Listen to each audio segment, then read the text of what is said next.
ఇప్పుడే సభకు నమస్కారం.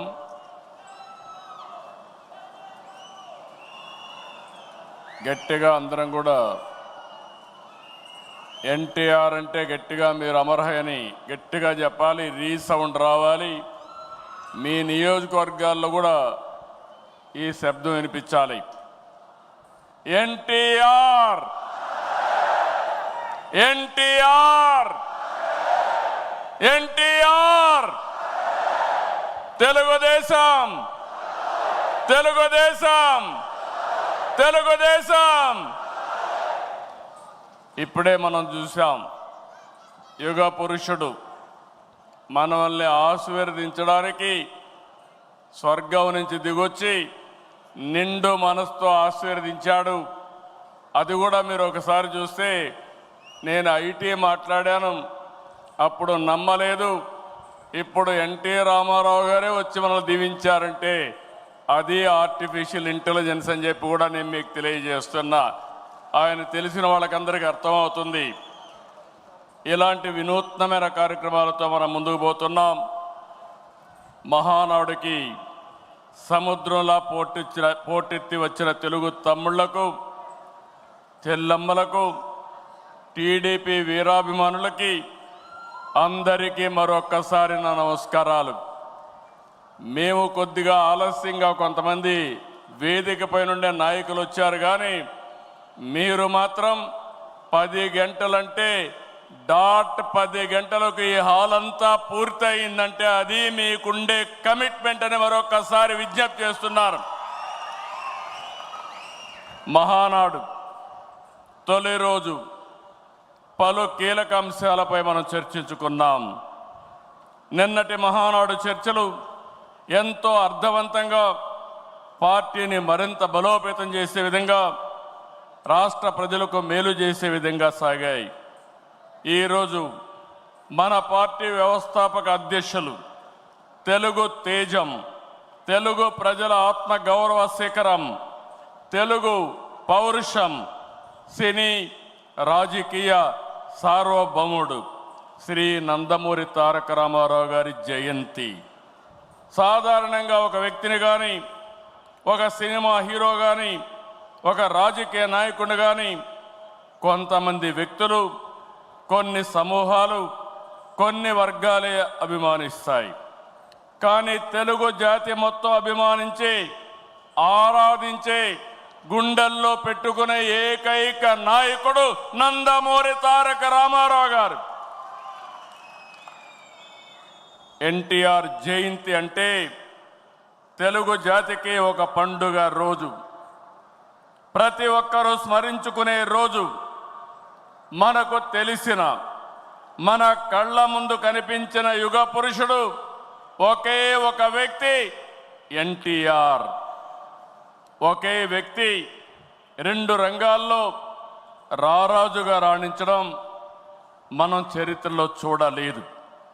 ఎన్టీఆర్ జీవితంలో ఎన్నో మలుపులు, మరెన్నో మెరుపులు, ఇంకెవరి జీవితంలో చవి చూడని మజిలీలు.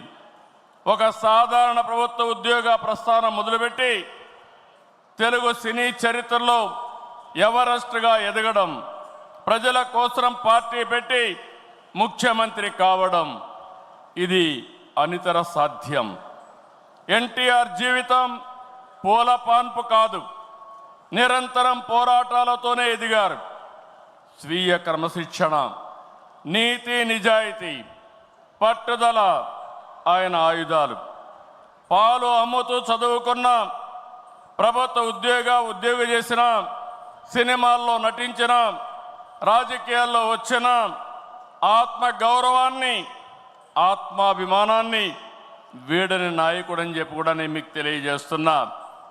ఒక సామాన్య రైతు బిడ్డగా పుట్టి 33 ఏళ్ళు వెండి తెర జీవితంలో 13 సంవత్సరాలు రాజకీయ జీవితంలో అద్వితీయ చరిత్ర సృష్టించారు. అందుకే ఎన్టీఆర్ పేరు తలుచుకుంటే చాలు నరాల్లో ఉత్తేజం వస్తుంది. కొండనైనా ఢీ కొట్టగలిగినవే ఆత్మవిశ్వాసం వస్తుంది, పట్టుదల వస్తుంది. ఆ పేరే 3 అక్షరాలు ఎన్టీఆర్ అని మరొక్కసారి తెలియజేస్తున్నా. ఎప్పుడైనా ఎన్టీఆర్ విగ్రహం ఆయన ఒక్కసారి చూసి, ఆయన రూపాన్ని చూసి మీరు ఏ సంకల్పం చేసినా అది సాధించే శక్తి సామర్థ్యం మీకు వస్తుందని మరొక్కసారి విజ్ఞప్తి చేస్తున్నా. చైతన్య రథంపై తెలుగు రాష్ట్రాలతో తిరుగుతూ గర్జించారు. ఆయన ప్రసంగిస్తుంటే ఆకాశమే ఉరిమినట్లుండేది. పార్టీ పెట్టి 9 నెలల్లో ముఖ్యమంత్రి అయ్యి రికార్డు సృష్టించిన వ్యక్తి ప్రపంచంలో ఒక్క ఎన్టీఆర్ అని చెప్పి నేను మీకు తెలియజేస్తున్నా. ఎన్టీఆర్ అంటే పేదోడికి భరోసా, రైతులకు నేస్తం, తాడి పీడిత ప్రజలకు ధైర్యం, యువతకు భవిష్యత్తు, మహిళలకు అండ, కార్మికులకు అభయం. అన్ని వర్గాలు కీర్తించే ఏకైక నాయకుడు ఎన్టీఆర్. తనను వెండితెర విలవేల్పును చేసిన తెలుగు ప్రజల రుణం తీర్చుకోవడానికి ఆయన రాజకీయాల్లోకి వచ్చారు. అందుకే ఎంత కష్టమైనా వెనుకడుగేయలేదు. 60 సంవత్సరాల్లో రాజకీయాల్లోకి వచ్చి చరిత్ర సృష్టించిన వ్యక్తి. ప్రజలపై నుండే ప్రేమాభిమానాలు, అవినీతి రాజకీయాల్ని కడిగి పారేయాలనే పట్టుదల ఆయన రాజకీయాల్లోకి తీసుకొచ్చింది. సమాజమే దేవాలయం, ప్రజలే దేవుళ్ళు అనేది పార్టీ సిద్ధాంతంగా మార్చారు.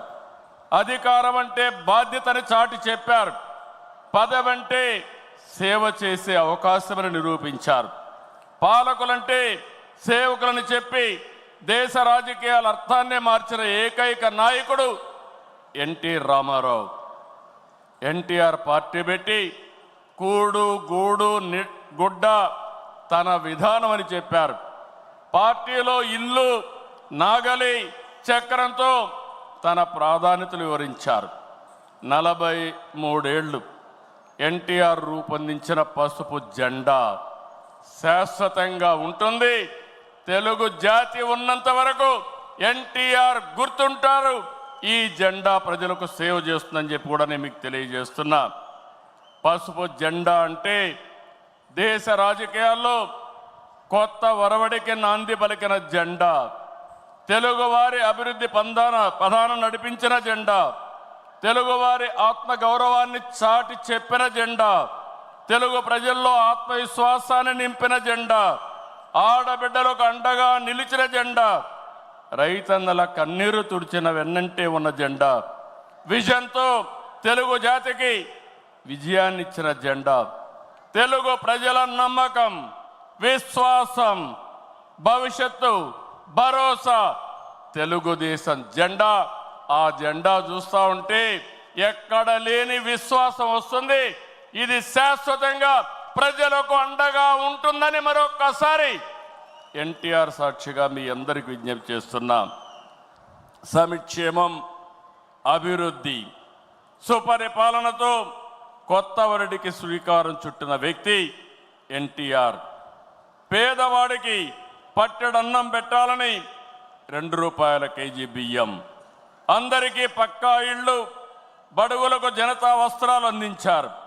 వృద్ధాప్య పింఛను, 50 రూపాయలకే హార్స్ పవర్ విద్యుత్తు, గురుకుల పాఠశాలల ఏర్పాటు, పిల్లలకు మధ్యాహ్న భోజన పథకం, మహిళలకు ఆస్తి హక్కు, సాగునీటి ప్రాజెక్టుల నిర్మాణం, ఉద్యోగ కల్పన, పరిశ్రమల ఏర్పాటు, రోడ్ల నిర్మాణం.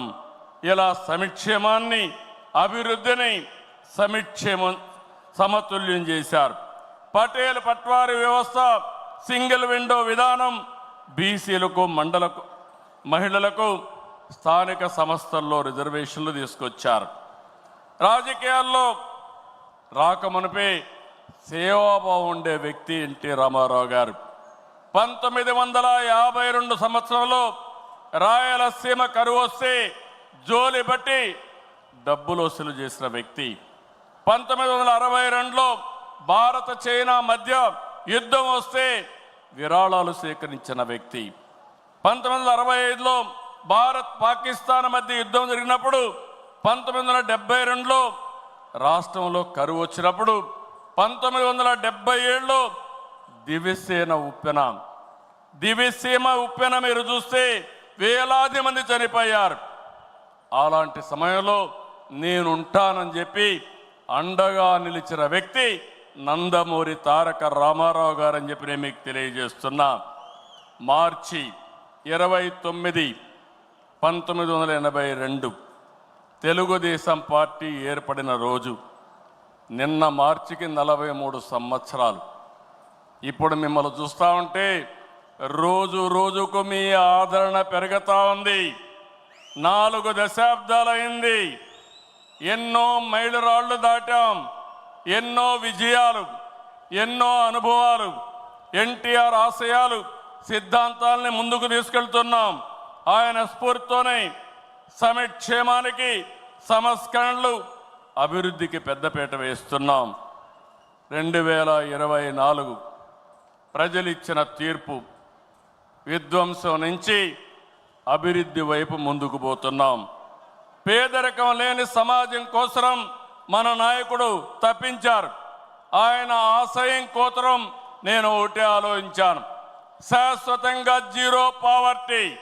అంతేకాదు, శాశ్వతంగా పేదరికం లేకుండా చేయడమే కాకుండా ఆర్థిక అసమానతలు తగ్గించి ప్రతి ఒక్కరి జీవితంలో జీవన ప్రమాణాలు పెంచాలనేది తెలుగుదేశం పార్టీ సంకల్పం అని చెప్పి కూడా నేను మీకు తెలియజేస్తున్నా. అందుకే నిన్నే మనం చూసాం, ఈరోజు కూడా మనం కంటిన్యూ చేస్తున్నాం.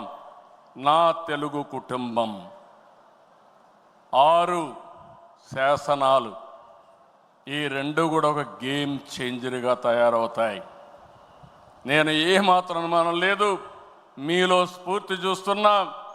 ఎన్టీ రామారావు గారి ఆశీస్సులు ఉన్నాయి. మనం అందరం కష్టపడదాం. 2047కి ప్రపంచంలోని ఒక అగ్రజాతిగా తెలుగు జాతి తయారవుతుంది. ఇది ఒక సంకల్పం. ఆ సంకల్పాన్ని ఈ కడప మహానాడులో ఎన్టీఆర్ సాక్షిగా మనం అందరం కూడా సంకల్పించి ముందుకు పోవాలని మరొక్కసారి కోరుకుంటూ, అందరం కూడా ఎన్టీ రామారావు గారిని ఒక్కసారి తలుచుకొని ఆయన ఆశీస్సులు మనందరిపైన ఎప్పుడూ ఉండాలని మనం అందరం కోరుకుంటూ, ఈరోజు ఆయనకు ఘనమైన నివాళులు కాకుండా గర్వపడే విధంగా ఎన్టీఆర్ మా నాయకుడు, ఎన్టీఆర్ తెలుగు బిడ్డని గర్వంగా చాటి చెప్పుకుంటామని మరొక్కసారి మీ అందరికి విజ్ఞప్తి చేస్తూ అందరికీ నమస్కారాలు. Thank you.